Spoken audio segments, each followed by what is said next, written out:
क्या आपने कभी सोचा है कि सफलता सिर्फ मेहनत और योजना से नहीं, बल्कि सही सोच और जीवन के कुछ बुनियादी नियमों से भी मिल सकती है? The seven spiritual laws of success एक ऐसी किताब है जो आपको सफलता पाने के साथ गहरे आध्यात्मिक सिद्धांत सिखाती है। ये सिद्धांत आपको न केवल अपने लक्ष्यों को हासिल करने में मदद करेंगे, बल्कि आपके जीवन में शांति, संतुलन और आनंद भी लाएंगे।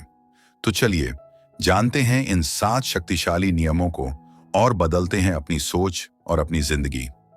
दीपक चोपड़ा की the 7 spiritual laws of success उन लोगों के लिए एक एक्सीलेंट किताब है जो स्पिरिचुअल गेन के साथ साथ सफलता चाहते हैं।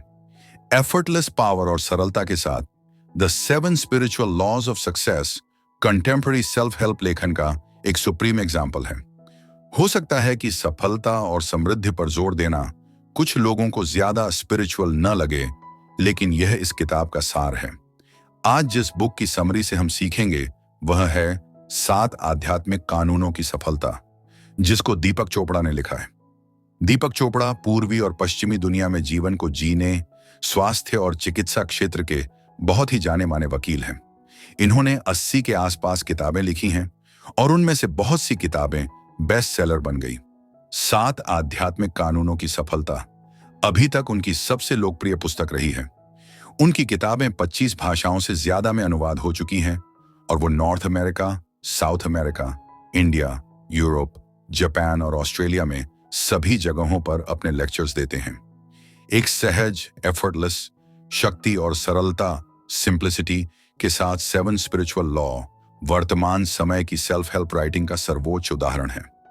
सफलता और उपलब्धि पर जोर देना कुछ लोगों को आध्यात्मिक, स्पिरिचुअल नहीं लगता, लेकिन यही इस किताब का महत्वपूर्ण बिंदु है। The 7 spiritual law eastern thought और क्वांटम फिजिक्स से आती है और ये विश्वास, शक्ति और शांति से आता है। चोपड़ा पैसे से परे जाकर हमें अबंडेंस का मतलब क्या है वो बताते हैं। ये किताब कहती है कि द 7 स्पिरिचुअल लॉ सबसे ज्यादा शक्तिशाली सिद्धांत हैं जिनको आप आसानी से इस्तेमाल कर सकते हैं और अपनी सारी इच्छाओं को खुशी के साथ पूरा कर सकते हैं। अगर आप इसको प्रैक्टिस करते हैं तो आप महसूस करेंगे कि जो आप सपने देख रहे हैं उसे आप पूरा भी कर सकते हैं। सौभाग्य से सफलता के नियम कठिनाई और रहस्य वाले नहीं हैं, बल्कि इनको समझना और अप्लाई करना आसान है। यहाँ और भी तरीके हैं जिससे आप सफलता के स्पिरिचुअल नियमों को इस्तेमाल करने के बारे में सीखते हैं और जो आप चाहते हैं वैसी लाइफ अट्रैक्ट करते हैं, और ये स्टार्ट करने का अच्छा स्थान है। बुक में बताए गए 7 स्पिरिचुअल नियम इस तरह हैं। प्योर पोटेंशियलिटी का नियम, गिविंग यानी देने का नियम, कारण, कॉज और प्रभाव, इफेक्ट या कर्मा का नियम, सबसे कम प्रयास, एफर्ट का नियम, आपकी इंटेंशन और चाहत, डिजायर का नियम, डिटैचमेंट का नियम, धर्म और जीवन के उद्देश्य का नियम। अब हम सफलता के 7 स्पिरिचुअल नियमों को विस्तार से बताते हैं और देखते हैं कि इनको जीवन में कैसे लागू, अप्लाई करना है। शुद्ध क्षमता, प्योर पोटेंशियलिटी और संभावना, पॉसिबिलिटी का नियम सारी रचना, क्रिएशन का सोर्स शुद्ध चेतना, प्योर कॉन्शियसनेस है और प्योर पोटेंशियलिटी मैनिफेस्ट करने के लिए एक्सप्रेशंस ढूंढती है। और जब हमें एहसास होता है कि हमारी ट्रू सेल्फ ही हमारी प्योर पर्सनैलिटी है, तब हम उस पावर से अलाइन करते हैं जो यूनिवर्स में सब कुछ मैनिफेस्ट करती है। जब अहंकार ड्रॉप होती है तब नॉलेज रिवील होती है।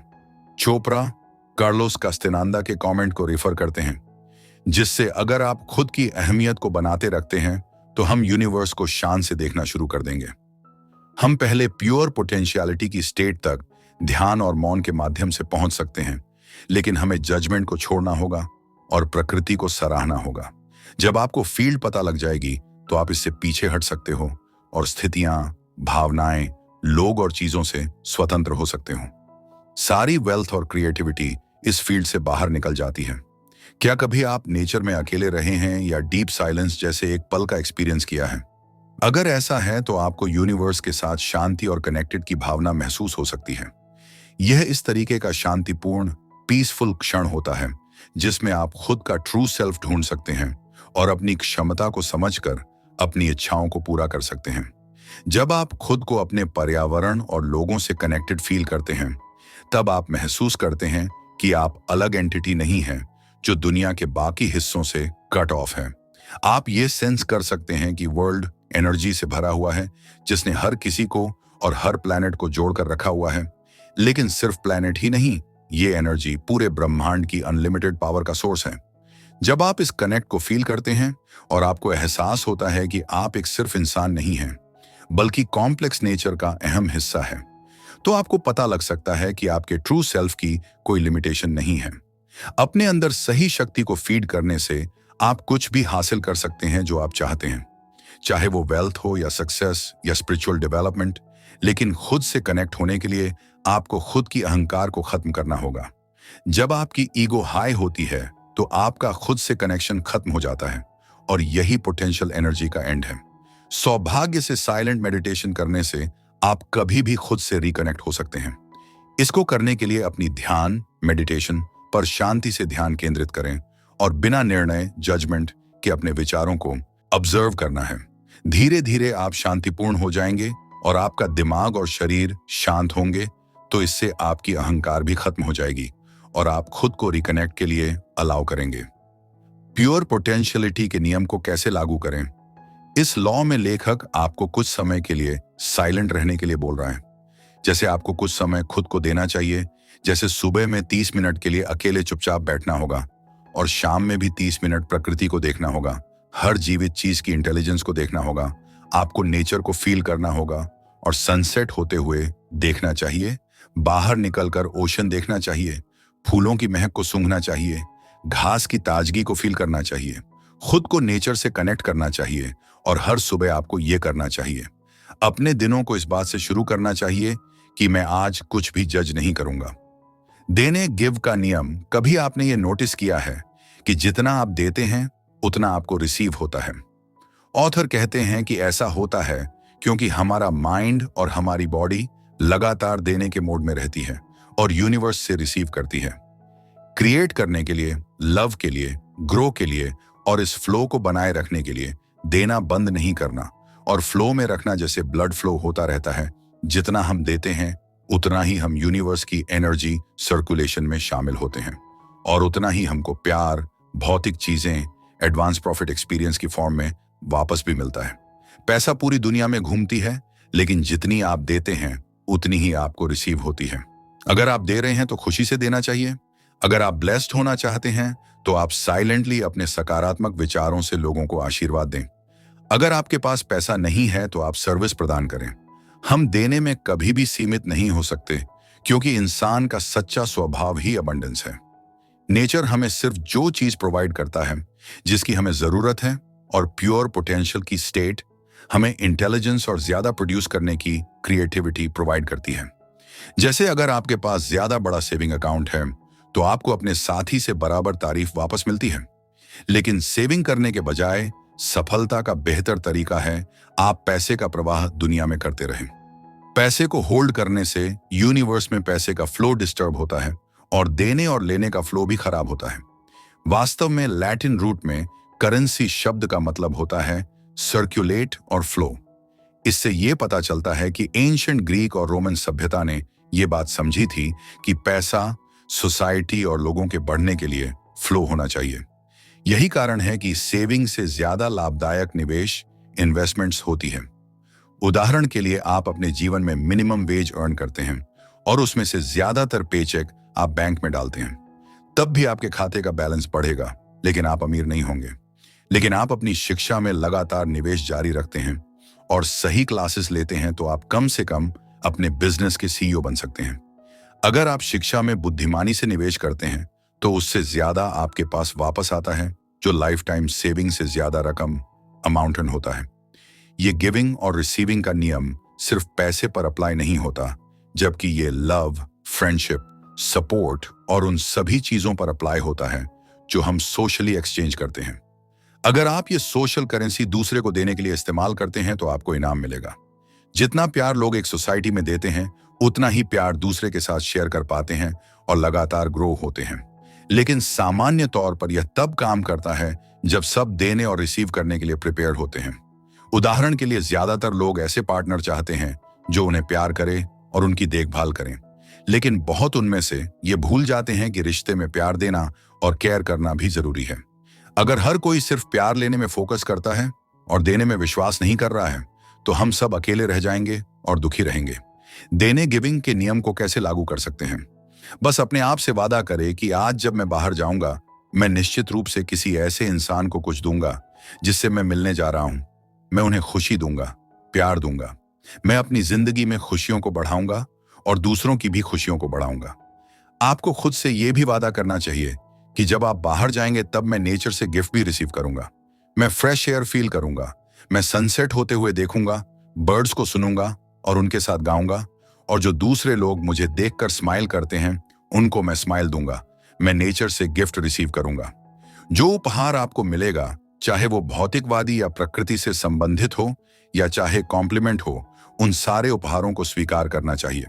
आपको खुद से वादा करना होगा कि जीवन के सबसे कीमती उपहार जैसे प्यार, देखभाल, स्नेह, समर्थन, सराहना लेने और देने से अपनी वेल्थ सर्कुलेट करते रहना।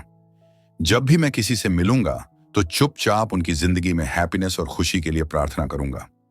कर्मा और कारण और प्रभाव, कॉज एंड इफेक्ट का नियम हम सबको इस स्लोगन के बारे में पता है, जैसे just do it, live the moment. ये हमें बताते हैं कि अवसरों, अपॉर्चुनिटीज को पकड़ लेना चाहिए। लेकिन रियल में जीवन का असली फायदा उठाने के लिए ये कंसिडर करना जरूरी है कि डिसीजन करते समय सबसे बेनिफिशियल चॉइस क्या है। इसका मतलब है अपने चॉइस मेकिंग के बारे में जागरूक होना। आखिरकार हम हर समय चॉइस करते हैं। कई बार बिना जाने ही हम ऐसा कर रहे हैं। असल में हमारी ज्यादातर चॉइस अनकॉन्शियस होती है। उदाहरण के लिए, जब आप शॉपिंग करते हैं तो आप बहुत सारा जंक फूड लेते हैं बिना ये सोचे कि वो आपकी सेहत और पर्यावरण को इफेक्ट करता है। और दुर्भाग्य से ये हमारा अनकॉन्शियस व्यवहार स्वाभाविक रूप से आता है। तो अच्छी चॉइस करने के लिए अपने एक्शन को पॉज करके देखें कि वो आपके ऊपर और दूसरे लोगों पर क्या प्रभाव डालते हैं।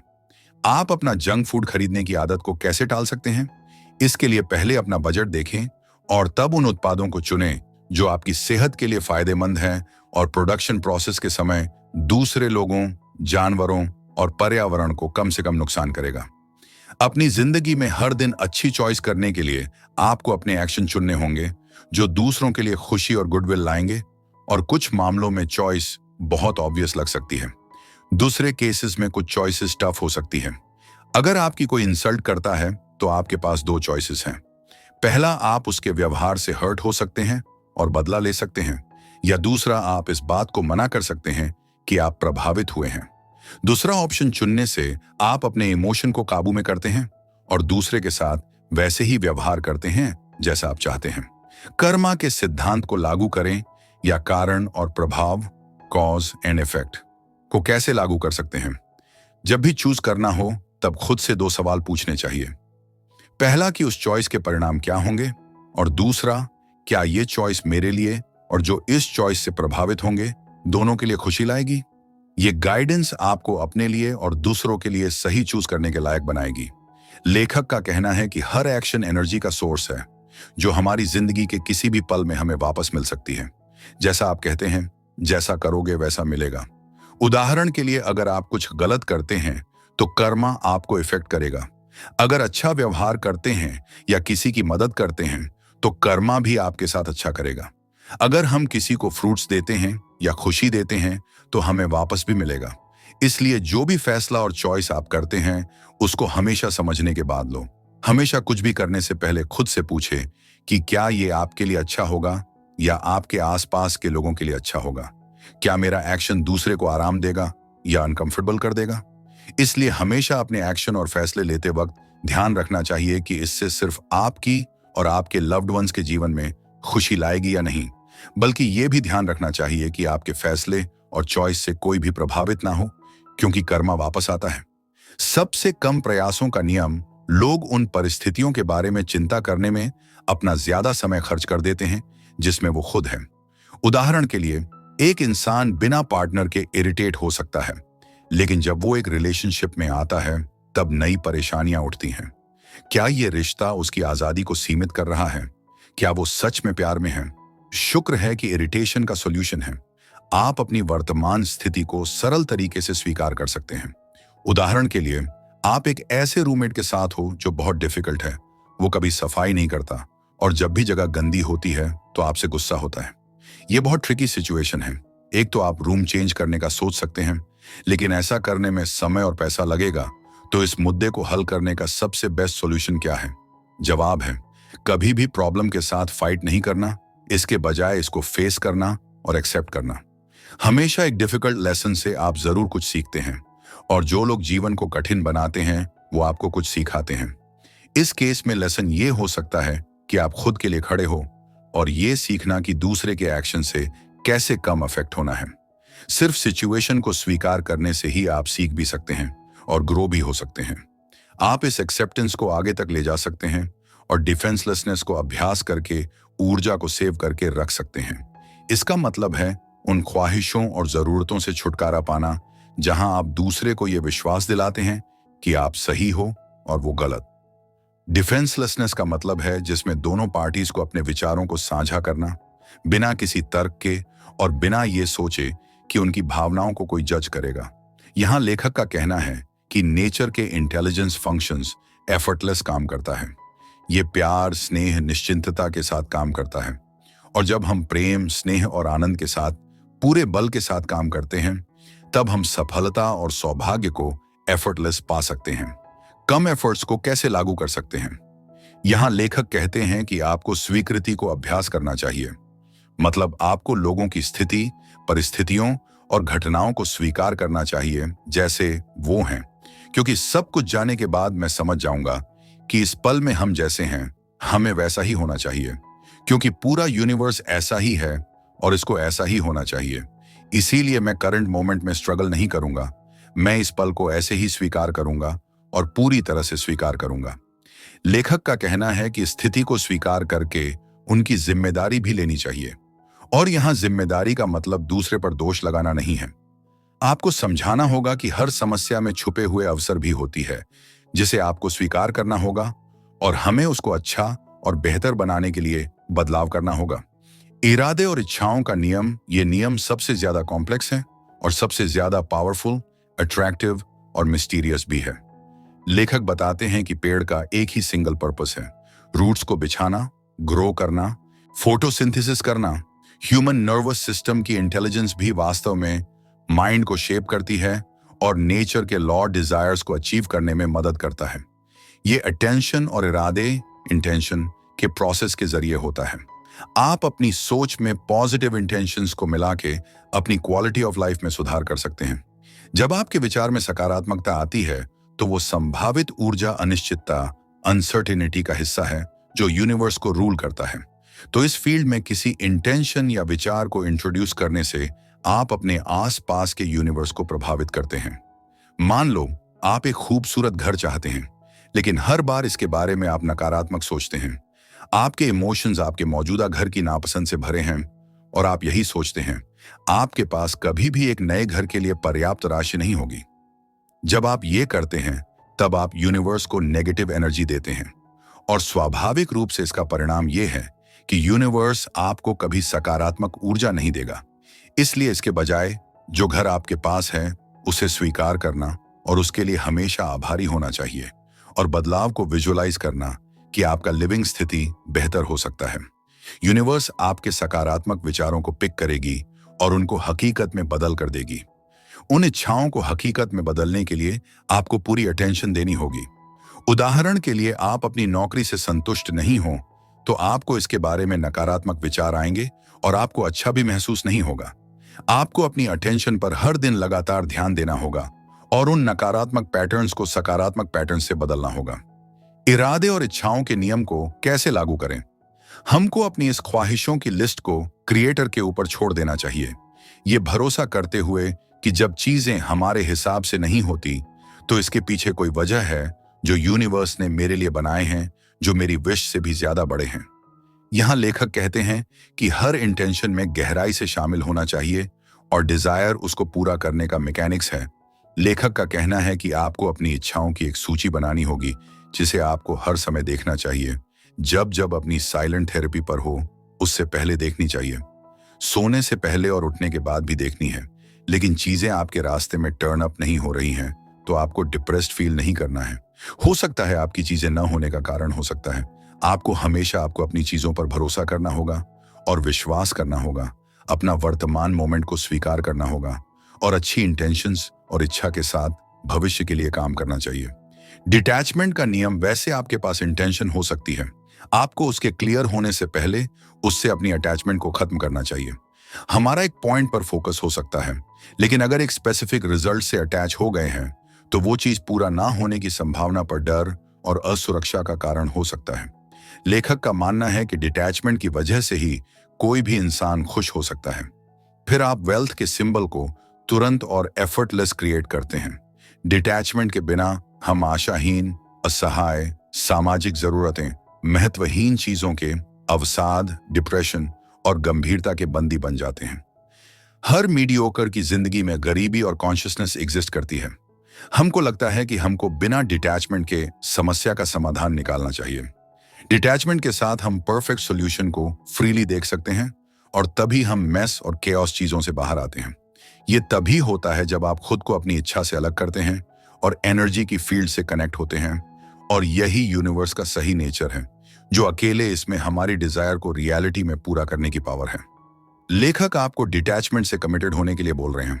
आपको खुद को अनुमति देना चाहिए कि आपके आसपास के लोगों को भी वही फ्रीडम मिले जिसमें आप हैं। अपने डिसीजन और आइडियाज पर कभी भी शक्ति ना थोपे। प्रॉब्लम के लिए खुद के सॉल्यूशन को फोर्स नहीं करना चाहिए, जिससे ज्यादा प्रॉब्लम क्रिएट होती है।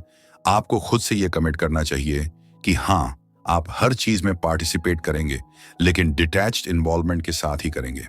असली सुरक्षा आप एक ही तरीके से हासिल कर सकते हैं, जो है खुद की ट्रू सेल्फ पहचान करना। खुद का सच्चा स्वभाव जानने के बाद मरने का भी डर खत्म हो जाएगा। तन और मन डिसॉल्व हो जाएंगे और ऊर्जा के क्षेत्र में आपकी ट्रू सेल्फ रह जाएगी, जो यूनिवर्स में नई जिंदगी को जन्म देगी। डिटैचमेंट के नियम को कैसे लागू कर सकते हैं? हमें खुद को डिटैचमेंट के लिए प्रतिबद्ध कमिट करना चाहिए। हमें खुद को और दूसरों को वैसे ही रहने की आजादी देनी है जैसे हम रहते हैं।